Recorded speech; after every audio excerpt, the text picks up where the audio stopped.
Pode Ser, com Saulo Maciel. Esse é mais um Pode Ser com Saulo Maciel, o podcast do Diário da Capital. E hoje a gente tem aqui uma visita ilustre. Ele que vem representando o município, veio das forças policiais, Capitão Carpê, bem-vindo ao nosso programa. Sinta-se à vontade, a casa é sua. Primeiramente agradecer ao Pode Ser, agradecer ao amigo Saulo Maciel pela oportunidade de nós estarmos aqui falando um pouco sobre o nosso trabalho e principalmente sobre a pessoa do Carpê, né? Muito se fala do político, mas muito se tem dúvida de quem é aquela pessoa. Então estamos aqui como se estivéssemos tomando um cafezinho ali na minha casa ou até mesmo na sua casa para tratarmos sobre qualquer assunto.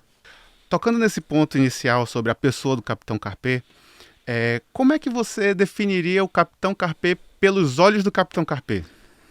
Olha, Marcel, eu sou um cara muito verdadeiro, sabe? Eu sou um cara que venho de baixo, sou filho de uma pessoa muito simples. Minha mãe é costureira, é a única profissão que ela teve na vida toda. Hoje eu não tenho um pai, mas a minha mãe basicamente criou, né? 6 filhos sozinho, incluindo a mim. E eu sou um cara muito guerreiro. Então eu vejo o Carpê como essa pessoa, né? Essa pessoa que sempre batalhou, essa pessoa que sempre buscou ser um garoto dentro da retidão, das coisas corretas. Eu costumo dizer que eu vivencio muito tudo aquilo que eu projeto. Eu vivo muito, de forma muito intensa. Então, talvez por isso acaba me envolvendo emocionalmente com todos os tipos de pessoas. Eu não consigo chegar em casa, por exemplo, não, passou, foi aquela pessoa que me contou, falou aquele assunto em determinado momento, mas que passou, não, eu levo para casa, acabo internalizando isso muito dentro de mim e busco ser uma pessoa muito justa porque, de fato, eu sou um cara verdadeiro. Muito legal. Inclusive, assim, a tua popularidade ela nasceu a partir de você levar para as pessoas, através das redes sociais, o dia a dia, né? Como policial, como pessoa que está ali naquele ofício, né? Lidando com a sociedade no dia a dia, né? As outras camadas também. E como é que foi essa tua trajetória, assim, dentro da Polícia Militar? Falando um pouco dentro da polícia, quando eu ingressei na instituição, me recordo que muitas pessoas falavam assim, pô, você vai pra polícia, pô, você vai mudar, você vai ser uma pessoa agressiva, e assim, não é a polícia que muda ninguém, você é seu caráter, a personalidade é uma, ou você é, ou você não é.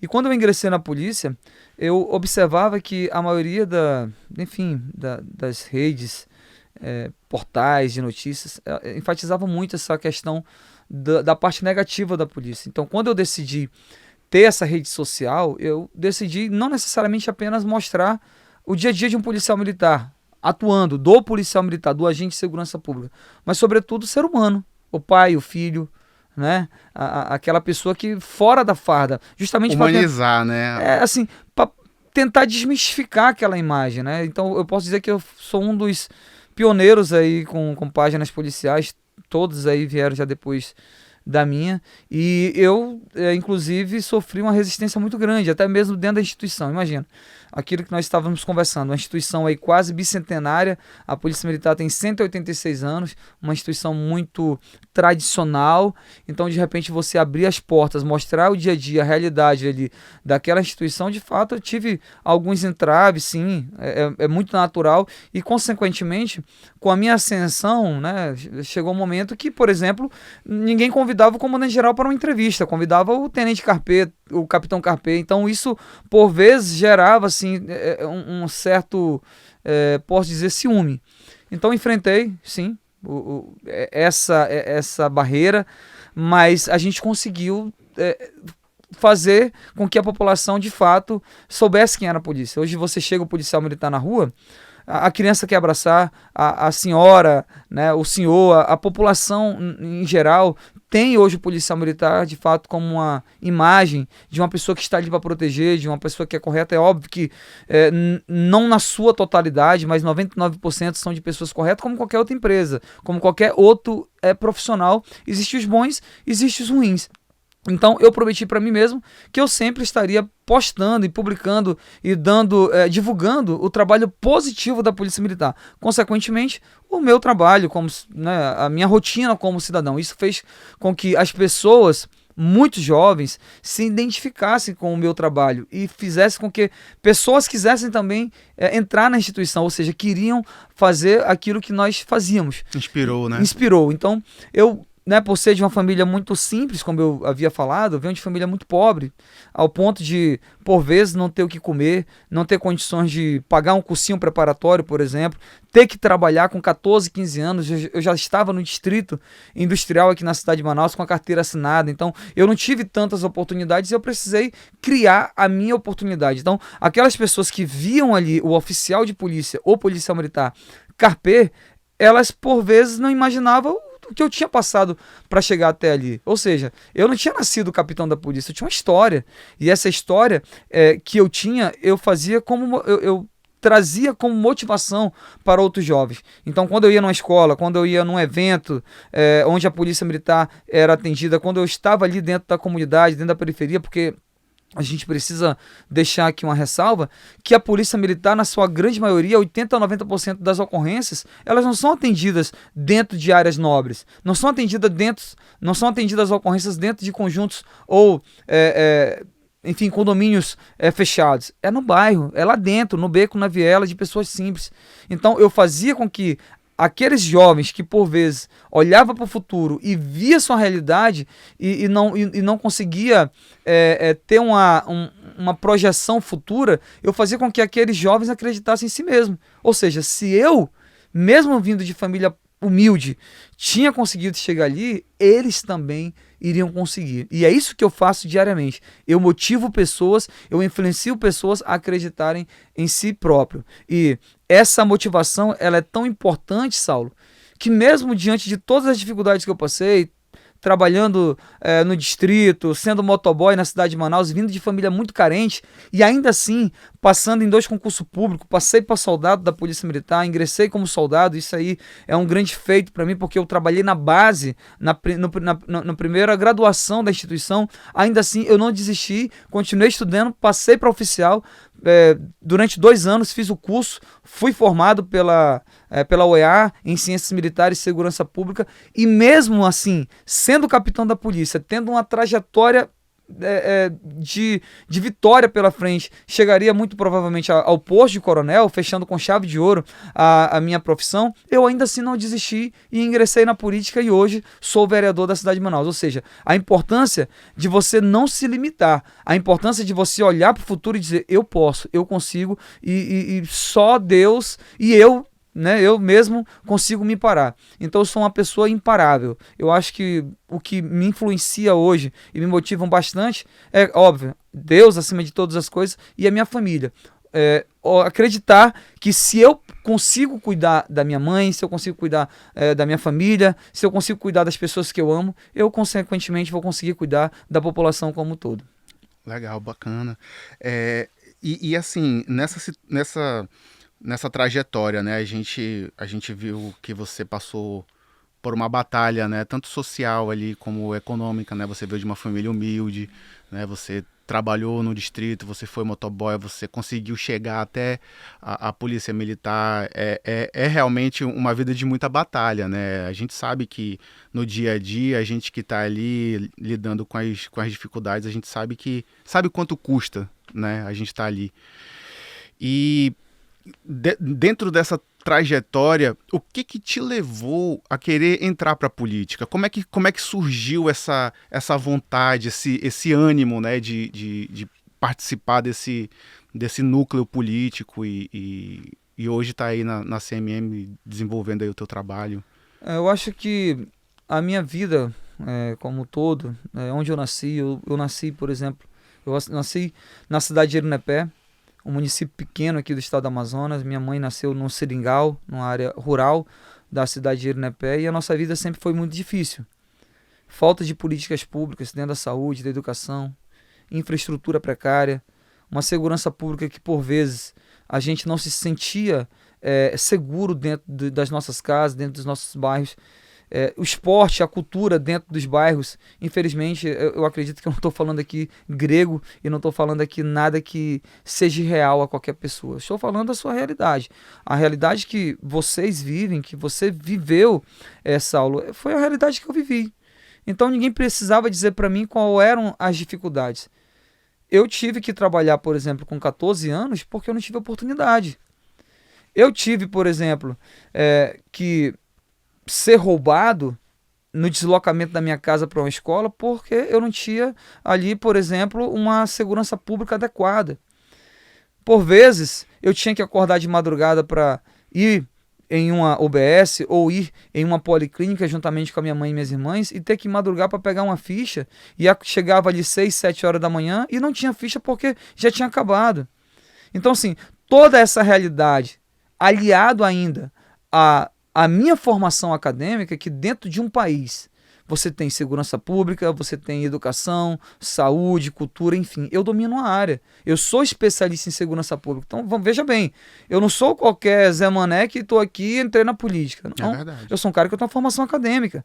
Eu sou especialista em segurança pública. Por mais de uma década, atuei dentro dos bairros da cidade de Manaus, na sua grande maioria lá no bairro da Compensa. Eu sei da tua realidade. E também sou faixa preta de jiu-jitsu, oriundo de projeto social que, por vezes, a criança ia para um tatame sem ter comido, sem ter se alimentado. E essa é a realidade das pessoas. E essa era a minha realidade. Então, vivendo tudo isso, eu não achava justo que eu tivesse apenas a minha vida resolvida enquanto oficial de polícia e pudesse chegar na minha casa e ter meu conforto. Eu acredito que, como policial militar, por mais que eu me dedicasse e me doasse da melhor forma possível, ainda assim eu não conseguiria fazer tanto pela população. Como político, não.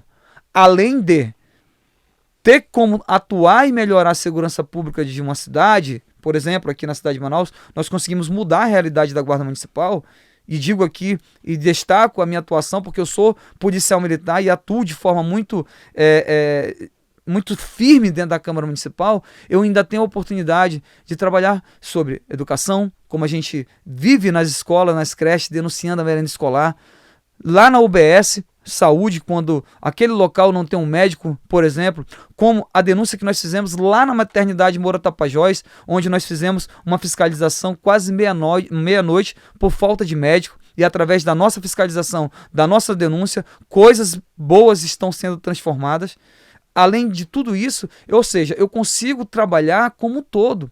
Quando, por exemplo, eu voto, como eu votei lá na Câmara Municipal, pelo não aumento do cotão, que é a verba que iria me beneficiar porque eu achava injusto, eu trabalho por todos.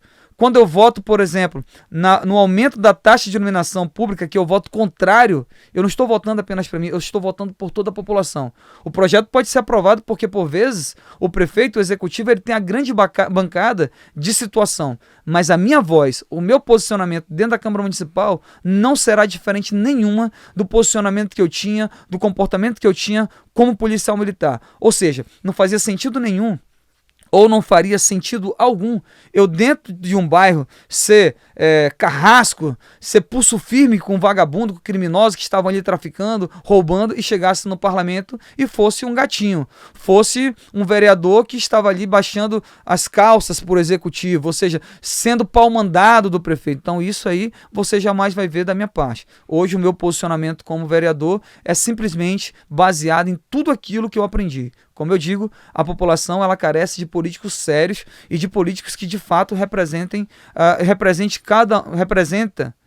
possa representar cada um dos nossos mais de 2,5 milhões de habitantes aqui na cidade de Manaus. Falando desse ponto, você tocou em pontos interessantes que eu acho que merecem ser abordados aqui, como, por exemplo, a Guarda Municipal, né? A gente vê que tem se falado muito em melhorias para a Guarda Municipal, né, na segurança do município e tudo mais. Como que está hoje essa evolução dentro da própria Guarda Municipal? A Guarda Municipal, Saulo, sequer tinha estatuto próprio. O estatuto da Guarda Municipal nada mais é do que o registro de nascimento. Uhum. Ela diz o momento da sua entrada e o momento da sua saída. O guarda municipal não trabalhava, por exemplo, armado. Por vezes, em alguns lugares aqui na cidade de Manaus, o guarda municipal que estava ali no seu posto de serviço, ele era vítima de roubo. Porque ele não tinha sequer uma arma de fogo para se defender, para se proteger. A Guarda Municipal tinha uma estrutura totalmente sucateada. Eu fui acho que o único vereador que destinei emenda parlamentar para a Guarda Municipal para adquirir equipamentos da Guarda Municipal.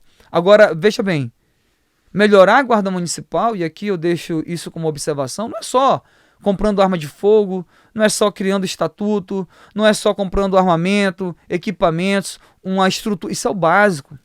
Isso é condições de trabalho para um trabalhador. Nós precisamos melhorar a vida do guarda, do ser humano, do pai, da mãe de família, que está por trás daquela farda arriscando a sua vida diariamente. E eu tenho cobrado muito isso. Eu tenho cobrado da prefeitura para que possa reajustar o salário da Guarda Municipal, possa criar o plano de cargos e carreiras, para que assim possa dar mais dignidade para o Guarda Municipal. E além de tudo isso, para que o concurso público seja realizado. Hoje a Guarda Municipal, de fato, o efetivo é defasado. O efetivo acredito que não chega a 400 homens. Então, o concurso público ele precisa ser realizado porque foi uma promessa do prefeito no início do seu mandato. E a gente tem cobrado isso diariamente, porque com uma boa guarda municipal, com uma boa estrutura de guarda municipal, quem ganha com isso? Todos. A população, a própria prefeitura, porque tem um plano de governo, o guarda municipal, que ele vai ter uma estrutura melhor, e a própria polícia, porque desafoga o serviço policial militar. Vou te dar um exemplo. Se eu tenho uma boa guarda municipal, bem estruturada na estrada, na Ponta Negra, por exemplo, lá também tem o efetivo da Polícia Militar. Ou seja, são duas forças. Com isso, a população vai ter uma maior sensação de segurança pública. E o guarda municipal ele vai ter ali o apoio da Polícia Militar e o policial militar o apoio da Guarda Municipal. Então, através de políticas positivas, de indicações, fazemos diversas indicações, dando ideias, dando opiniões, para que nós possamos, de fato, não só ter uma boa guarda municipal com uma boa estrutura, mas, sobretudo, uma das melhores guardas municipais do Brasil. Maravilha. Isso também tem traz outras nuances, né? A melhoria de qualidade de vida também das famílias, né? Dos policiais, dos guardas, né? Municipais e etc. E me diz uma coisa, vereador, com relação... A gente teve... nos últimos meses, aquela polêmica a respeito dos novos medidores da Amazonas Energia, né? E causou um grande barulho, tanto na Câmara quanto também na própria Assembleia Legislativa do Estado e tudo mais. Como é que foi esse processo dentro da Câmara Municipal? O que o senhor viu? O que o senhor acha que vale a pena a gente colocar aqui para a população, para que eles também possam tomar ciência do que está sendo, como esse problema foi lidado, né, dentro da Casa Legislativa Municipal? Primeiramente, nós precisamos destacar que hoje só não estão instalando os medidores aéreos na cidade de Manaus porque lá na Câmara Municipal nós aprovamos uma lei proibindo a instalação através de uma lei que nós temos do plano diretor da cidade de Manaus, que ele ficou horrível. Você imagina aquele monte de equipamento empendurado. Então, assim, isso aí, além de a população não aceitar, e nós precisamos, de fato, respeitar o desejo e o direito do cidadão, mas, sobretudo, deixava a cidade mais feia, né? Deixava a cidade sem... Tinha aquela sensação que parecia que era um gato, né? Porque é uma caixa aqui que atravessa com vários fios puxando. Aí você imagina no momento que os garotos forem soltar as pipas ali, imagina como é que aquilo ali não ficaria. Mas eu acho que o que era mais grave de tudo isso é que inúmeras pessoas que já estavam com esse tipo de equipamento instalado nas suas casas observou-se e observaram que a conta de energia estava chegando mais cara. Então, além do mais, imagina que o contador seria na parte aérea. Como é que eu, cidadão, consumidor, vou conseguir, de repente, controlar os meus gastos? Eu só ia saber no final do mês quando a conta chegasse. Então, lá na Câmara Municipal, nós aprovamos essa lei. Acredito que a empresa deve estar recorrendo. Mas hoje, aqui na cidade de Manaus, os medidores aéreos estão proibidos por conta desse movimento, dessa manifestação que nós fizemos lá na Câmara Municipal. Destacando cada vez mais o posicionamento da população. Os moradores, né, dos bairros, a população da cidade de Manaus se manifestou. Foram para as ruas, reivindicar os seus direitos, que é um direito de fato da livre manifestação, está lá, é previsto na Constituição Federal, e com isso houve a pressão popular e, consequentemente, o trabalho da Câmara Municipal, e assim, hoje, os medidores aéreos estão proibidos a sua instalação durante a vigência dessa lei. Interessante, né, que teve até esse... Eu costumo dizer que foi uma confusão, né, uma grande confusão ao redor desse tema, e que até a própria concessionária teve a infelicidade, né, de dizer que quem era contra aquele medidor aéreo era a favor do crime, né. Isso gerou aí também uma certa comoção e até levou esse caso para casas parlamentares, né, para questionarem o que eles queriam dizer com isso. Eu acho que foi muito infeliz também da parte deles tentar fazer esse tipo de comunicação, né? Falharam miseravelmente. Eu acho que a empresa falhou do momento que ela não informou a população sobre a instalação. Eu acho que ela deveria ter, primeiramente, explicado do que se tratava, para que aí sim ela pudesse fazer os serviços, porque sempre foi dessa forma. A empresa ela não tem que estar preocupada apenas em arrecadar os milhões e os bilhões que são arrecadados, mas, sobretudo, usar a própria propaganda para manter a população informada. E, além do mais, né, essa propaganda, aí, ao meu ver, foi uma propaganda inclusive criminosa, porque, conforme você mesmo acabou de falar, ela imputava as pessoas que eram contra a instalação como criminosas. Ou seja, eu sou criminoso pelo fato de eu não concordar. E milhares, talvez até milhões de manauaras que não queriam a instalação são criminosas. Então isso gerou, de fato, uma revolta popular e uma revolta também dentro do parlamento. É impressionante mesmo.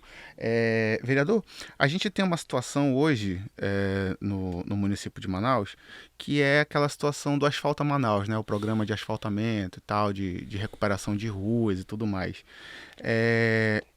A gente tem uma situação que eu estava observando outro dia, sobre o fornecimento de cimento asfáltico, né? Que provavelmente, se continuasse da forma como está,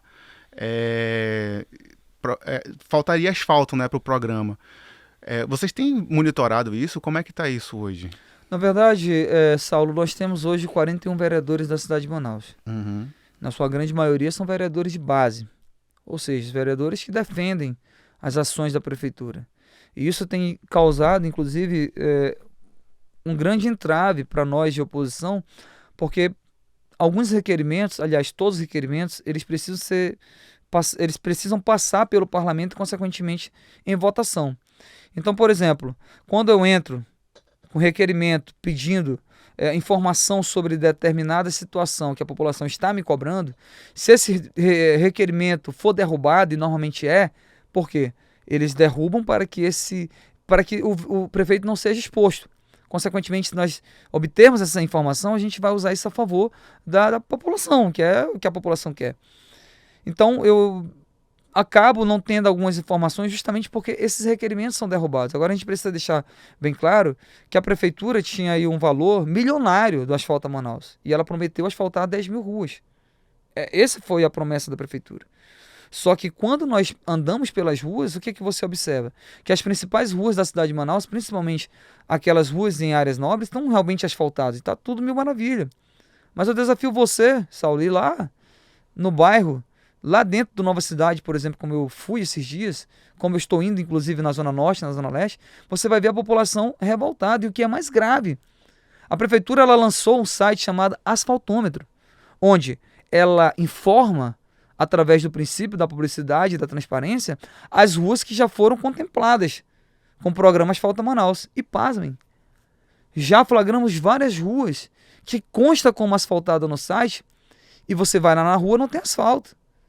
Ou seja, a conta de energia chega, a conta de luz chega, o IPTU, absurdo, porque o cidadão ele tem que pagar o IPTU, mas quando ele vai na rua da casa dele, não precisa ir longe, a rua está sem limpeza pública, está sem o asfaltamento, não tem saneamento básico, muitas vezes sem iluminação, e o que é mais absurdo é justamente a prefeitura dizer que aquela rua foi asfaltada quando na verdade não está. E o que tem sido feito? A denúncia eu faço.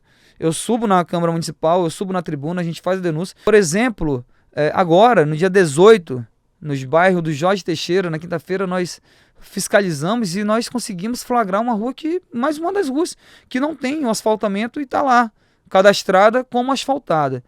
Então, eu acredito que se todos os vereadores, os 41, fizessem, nós teríamos aí um rebuliço na cidade de Manaus. Então, o meu papel, sobretudo, não é só em trabalhar em função da população, mas sobretudo informar o que acontece. A população ela precisa entender como é que funciona o parlamento, qual é a função do vereador, qual é a função do executivo, para que ela possa cobrar e, consequentemente, saber votar e votar de forma correta.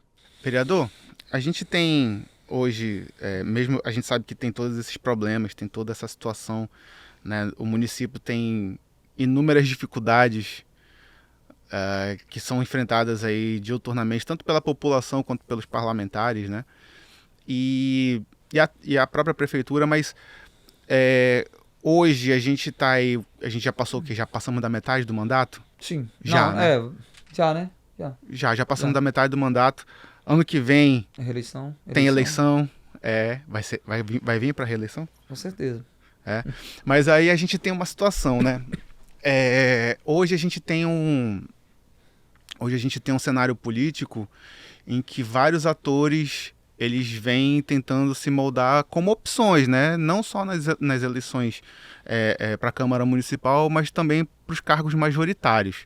Né? A gente vê que existem alinhamentos partidários e políticos também, né? Alguns começam a conversar, por exemplo, você vê que se fala muito numa aliança entre o prefeito e o governador, por exemplo, e aí vão surgindo outros atores para tentar concorrer em chapas, né?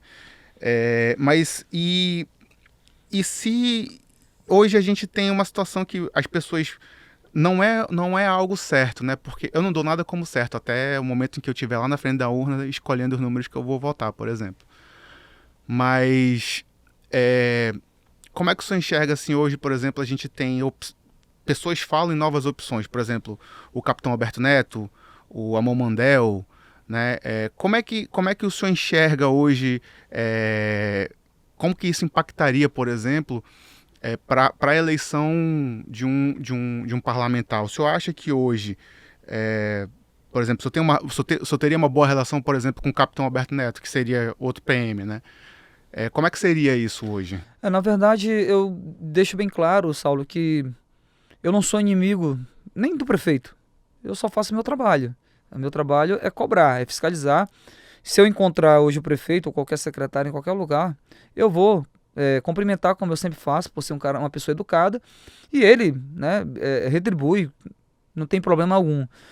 A questão das opções para o cargo executivo, isso acontece de forma muito natural. O Capitão Alberto Neto, conforme você falou, é um capitão da polícia, conheci, meu amigo, né? Amigo, a gente tem uma boa relação. Inclusive, quando eu fui candidato para vereador pelo Republicanos, ele também foi candidato a prefeito à época, ele estava no Republicanos.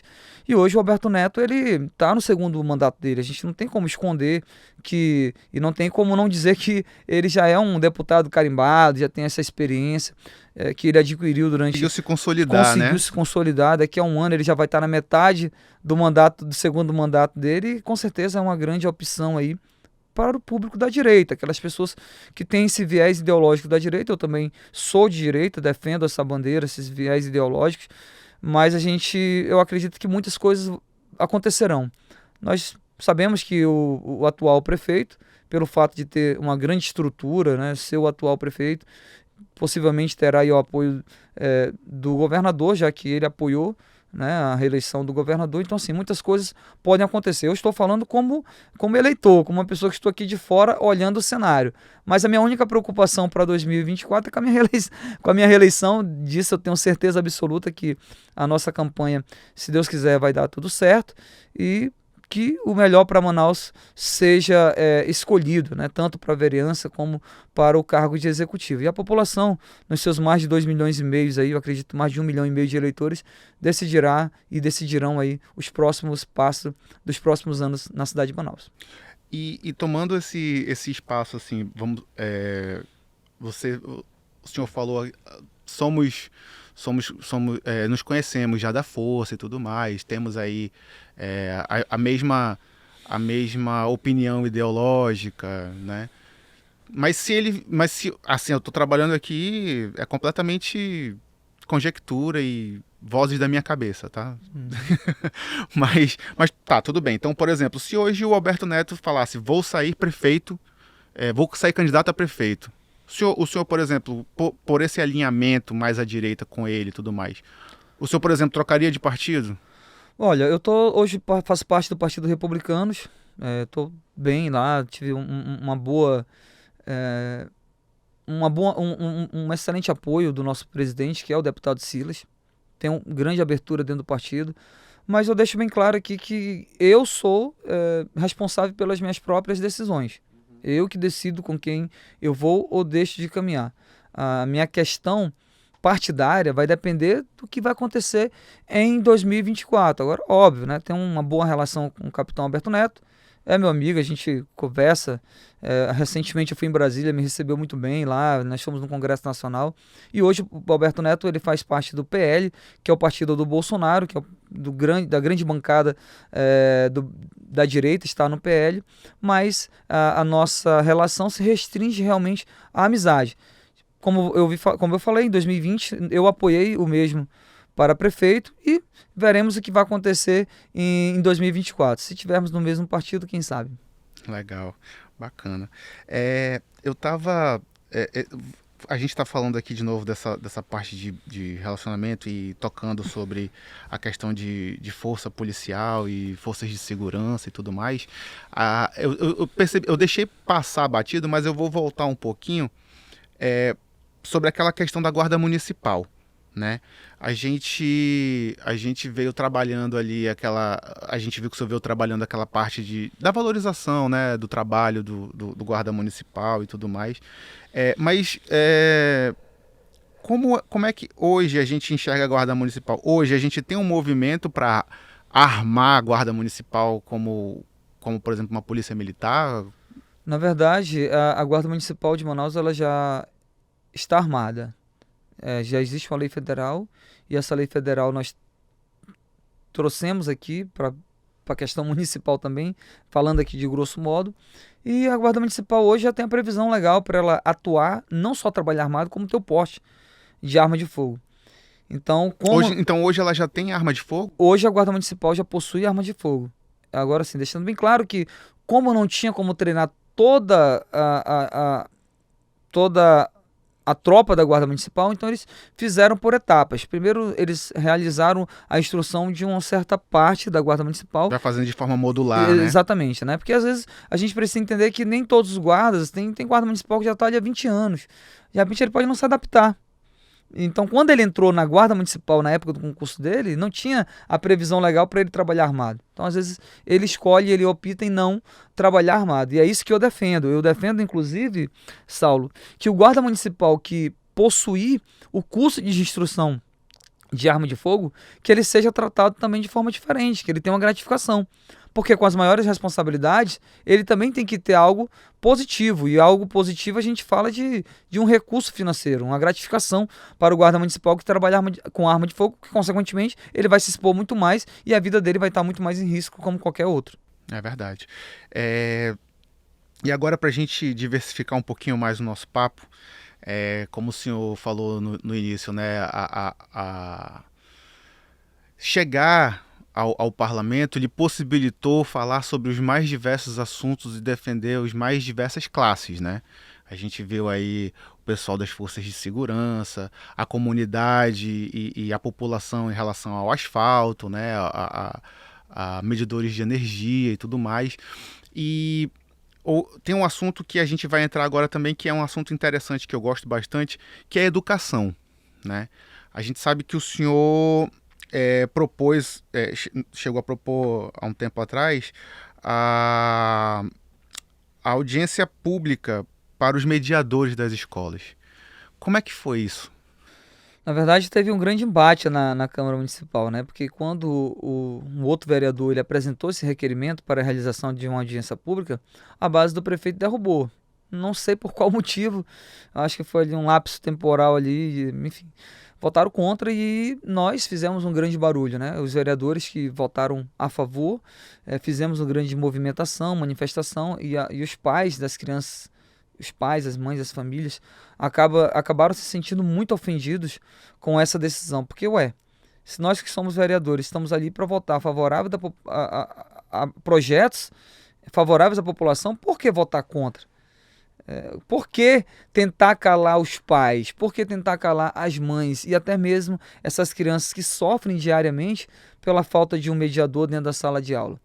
Então isso gerou uma grande repercussão, inclusive negativa, dentro da Câmara Municipal por conta dessa decisão.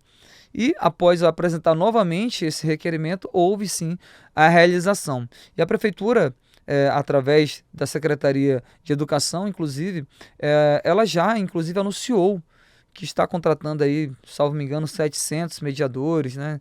E esses mediadores possivelmente seriam estagiários de pedagogia, mas o que nós queremos de fato é que a gente resolva esse problema de forma permanente. Ou seja, precisa ter um concurso público. Concurso público para o mediador, especificamente. Hoje nós temos mais de 500 escolas municipais na cidade de Manaus. Eu entendo que a nossa demanda é absurda. Existem milhares de crianças e adolescentes que dependem da educação básica. E, por vezes, crianças também com transtornos e até mesmo com deficiência. Mas isso não é problema dos pais, não é problema das crianças. Isso é problema nosso. Nós, como políticos, nós, como gestores, nós, como homens públicos, precisamos resolver esse problema e não ficar postergando. Não importa se em outra gestão não foi resolvida. Se o prefeito atual é o prefeito Davi, então que ele resolva o problema. E nós, como vereadores, como parlamentares, cobrarmos a efetivação desse serviço. Uhum. Para que assim a população seja alcançada. Eu pergunto isso porque, assim, no meu caso, por exemplo, eu tenho uma filha, né, de 8 anos. Ela não estuda em colégio público, ela estuda em colégio particular, mas eu percebo que, por exemplo, ela tem colegas de turma que tem, por exemplo, o espectro autista e tudo mais, e precisa de mediadores, né? E eu percebo que dentro desse, onde as pessoas teoricamente têm mais condições, né, de conseguir esses profissionais e tudo mais, ainda assim elas têm muita dificuldade, né? Você vê que é um profissional que... Eu descobri isso agora, né? Há pouco tempo. É um profissional que é um nicho que é um pouco escasso ainda, né? Então, fica até uma sugestão para o senhor de trabalhar, talvez, políticas públicas para que possa ampliar a capacitação das pessoas para esse nicho, para que possa ser atendido, né, através dos concursos públicos também, porque, querendo ou não, a criança sofre bastante, né, quando ela não tem ali o mediador, né, para auxiliá-la, para ajudar. Eu até tive essa curiosidade de tentar acompanhar um pouco, né, esse processo na escola e tudo, e a gente vê que é um trabalho realmente muito específico e até exaustivo, né? Na verdade, não sofre só a criança, né? Sofre a família também, a né? família, o professor também que está ali dentro da sala de aula. O professor, sem ser o mediador. É. O professor ele não consegue dar atenção especificamente, de forma especial para aquela criança. Por isso a importância do mediador na sala de aula. Então isso não é um pleito só dos pais, é um pleito dos professores. Sim, com então certeza. Quando a gente traz esse problema para uma mesa de conversa, nós já estamos fazendo exatamente isso. Nós já estamos dando a ideia, nós já estamos sugerindo. Porque a gente depende da prefeitura, porque, por vezes, alguns assuntos são de competência da prefeitura, do executivo que obtém... Privativo deles, né? Privativo, que obtém orçamento para isso. Mas, por exemplo, existe uma lei federal que ela obriga que a educação básica tenha, por exemplo, psicólogo e assistente social nas escolas. É uma lei que, por vezes, que também não está sendo cumprida. A gente tem que acabar com essa história que educação é só o professor na sala de aula. Não. Educação vai muito além. É uma equipe multidisciplinar. Tem que ter o mediador, tem que ter o psicólogo, tem que ter o assistente social, tem que ter a segurança. na porta da sala de aula. Isso vai até de encontro a um outro assunto que é a segurança nas escolas, né? Exatamente. Então, toda vez que acaba uma pauta, a gente inicia outra. Agora nós estamos batendo essa questão dos psicólogos. Porque as pessoas, elas estão apontando o problema da violência dentro da escola, dentro da sala de aula e dentro da escola, porque às vezes a violência não é de fora para dentro. Às vezes a violência é de dentro para fora. Às vezes é um aluno que surta ali com outro coleguinha e comete algum tipo de delito, como aconteceu já aqui na cidade de Manaus, numa escola pública ou numa escola particular. Então, peraí. De repente, se nós tivermos um psicólogo ali dentro, um assistente social que consiga fazer esse trabalho com essas crianças, identifique uma que está ali no meio sendo vítima de bullying, sofrendo bullying. Peraí. Então, é isso que eu quero que as pessoas observem. Que educação não é só o professor. Nós temos que ter toda uma equipe. Mas não... O problema é do executivo, ele tem que resolver. E como eu falei, o nosso papel é criticar, é mostrar, é colocar as possíveis soluções dos problemas, e isso nós temos feito. Então nós, por vezes, temos os nossos requerimentos derrubados dentro da Câmara Municipal justamente para que a Prefeitura não informe. Então a Prefeitura acaba se blindando através de vereadores dentro da Câmara Municipal. E aí fica muito difícil, de fato, real, por vezes, nós mantermos esse trabalho aí.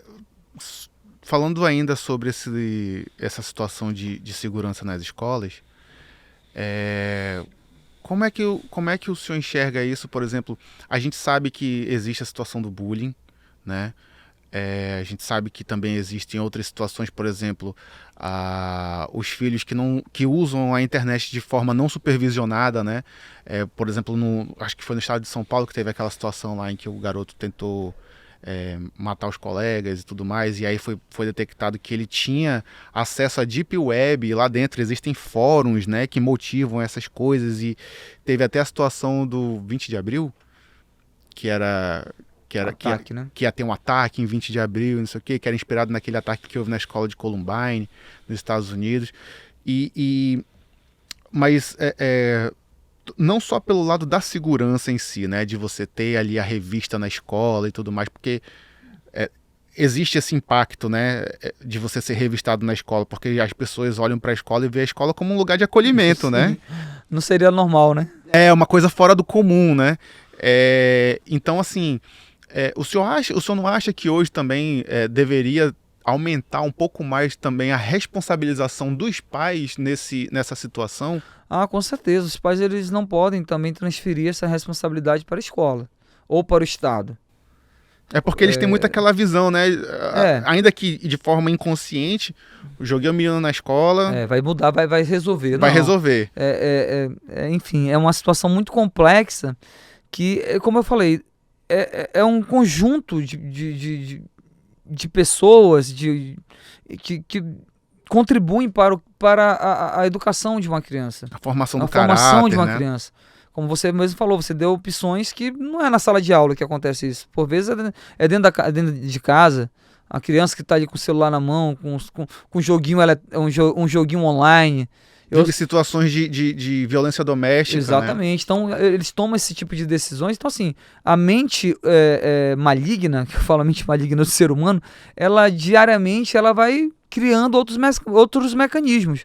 Quem diria que, por exemplo, um dia uma criança estaria dentro de um jogo online recebendo todas as dicas e orientações para cometer um crime. E dentro do jogo você não tem como rastrear. Aquela conversa ela simplesmente não existe. Porque é uma conversa... tem log de conversa. Não tem log. Eu assisti um filme que essa mente diabólica que era de um rapaz, ele conseguiu, através da rede social, buscar o nome de uma pessoa que tinha um perfil de extremista. E em cima dele, ele descobriu que ele jogava um jogo RPG, esses jogos. E ele criou um nick lá e fazia parte do mesmo jogo. E dentro desse jogo eles se encontravam e conversavam. Só que só a voz dos dois bonecos. E ele conseguiu convencer esse rapaz de cometer um massacre.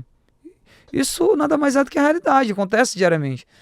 Então, assim, se nós formos buscar fundos, nós teremos aí vários tipos de opções de ataques que podem acontecer diariamente. Então, os pais eles precisam estar de olho diuturnamente nos seus filhos. que eles estão fazendo na sala de aula. Participar mais da vida deles, né? Ver o que eles estão... Esse negócio de ter senha, não tem a privacidade. Não, criança, garoto de adolescente tem privacidade, meu irmão? Tem que estar de olho, porque depois que acontece um problema maior, infelizmente, quem vai sofrer é a família. Até teve aquela situação do garoto, e eu falo isso de responsabilização dos pais também, porque tem aquela situação, teve o garoto que furou uma colega de aula, né, com uma caneta e tudo mais. Se eu não me engano, foi o pai dele que foi para as redes sociais, não sei se você chegou a ver, ele falando, né, que o garoto era gago. E aí nada deixa um gago mais gago do que estar sob estresse, né? E aí ele estava ali apresentando o trabalho da escola e a menina começou a rir dele, aquela coisa toda, e aí, se eu não me engano, era uma coisa que já vinha acontecendo há um tempo. E aí o garoto explodiu, foi lá, pegou a caneta. Essa questão do bullying, ela é bem complicada, porque eu também já sofri bullying. Eu também, muito. Quando eu era criança, sofri muito bullying.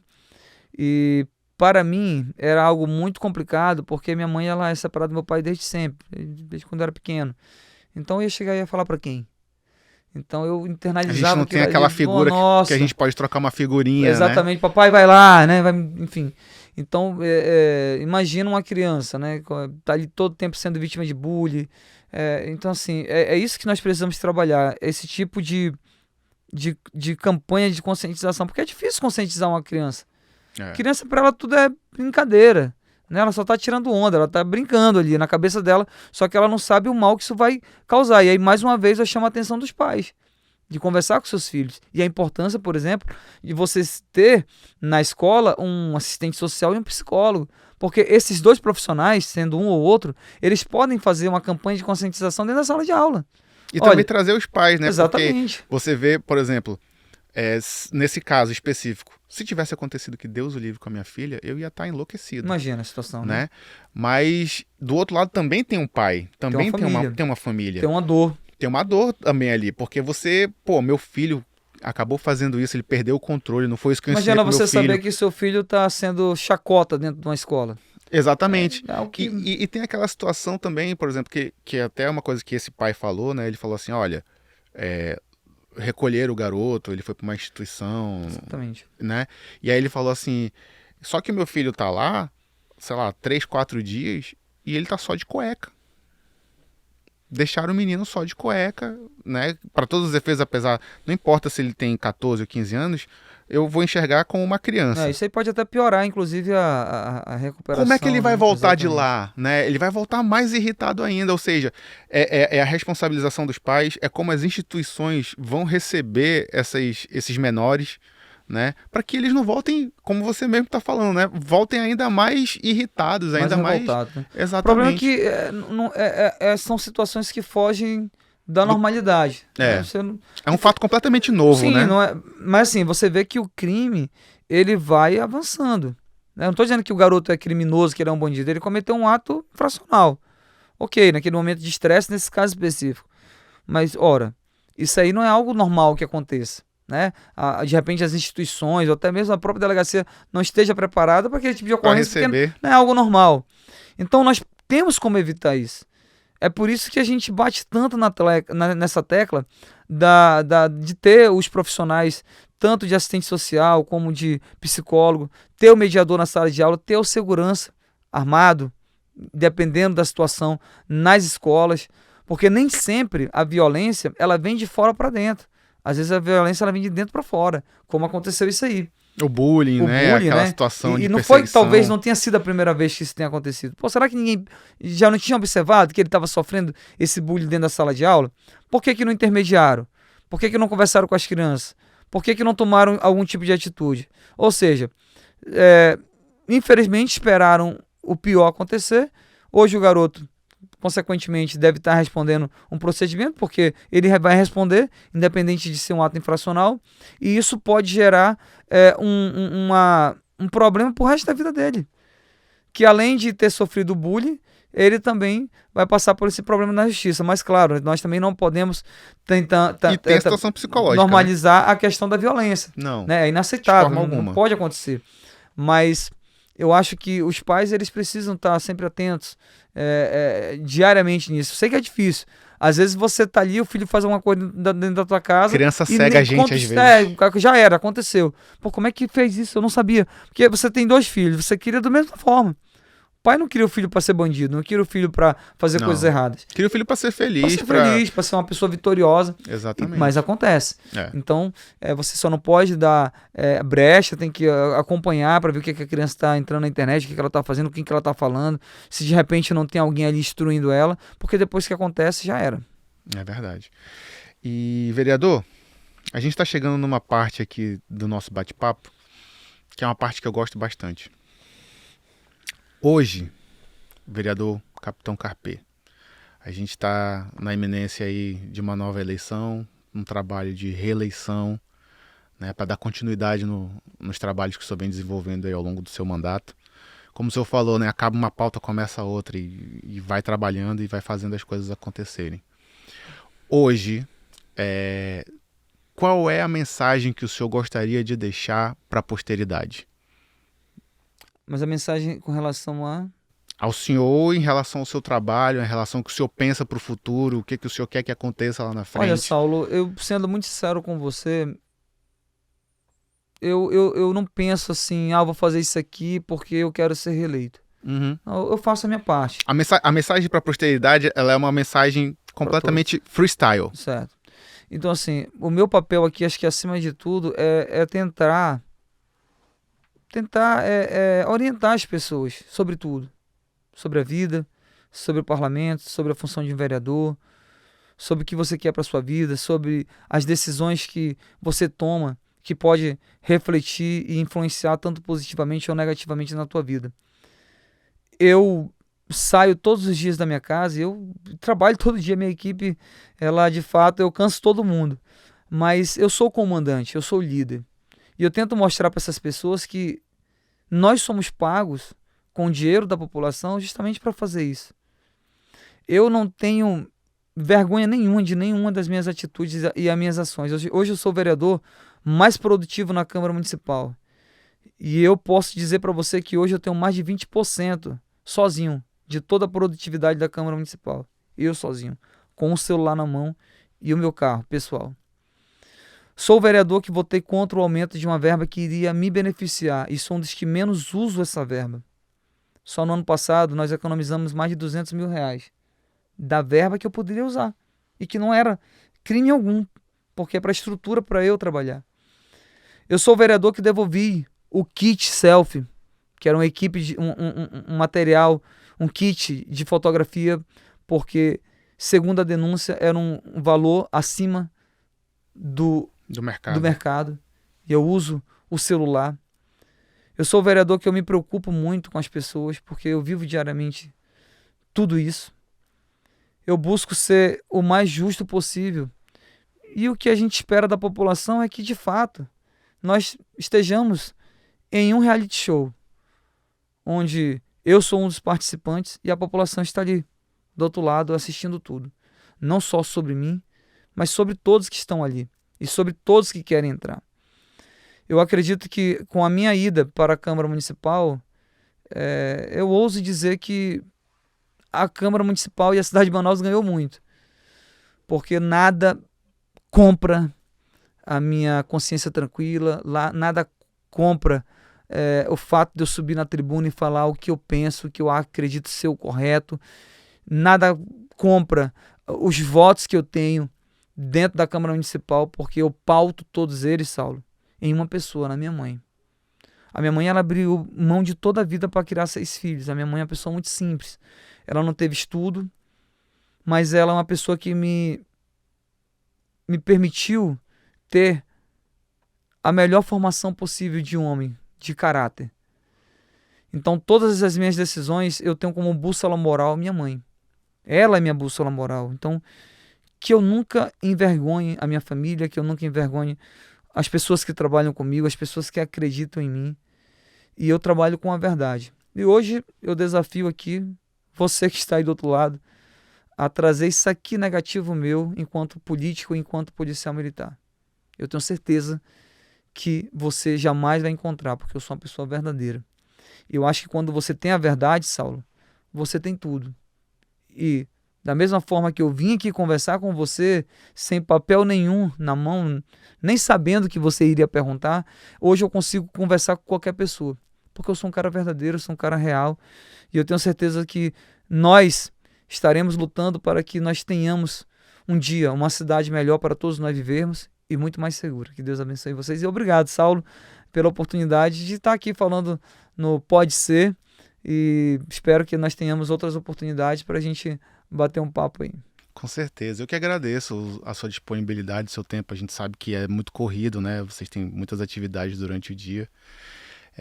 Mas com certeza o convite já está feito, tá? A casa está de portas abertas para vocês sempre que vocês quiserem e precisarem também, a gente está aqui. E esse é o final de mais um episódio do Pode Ser com Saulo Maciel. Curta, compartilhe, acesse no nosso canal no YouTube e escute no seu streaming favorito. Nós temos aí no Spotify, no Deezer, fica à vontade. E aí, qualquer coisa, a gente pode tomar um cafezinho. Pode ser? Obrigado. Pode Ser com Saulo Maciel.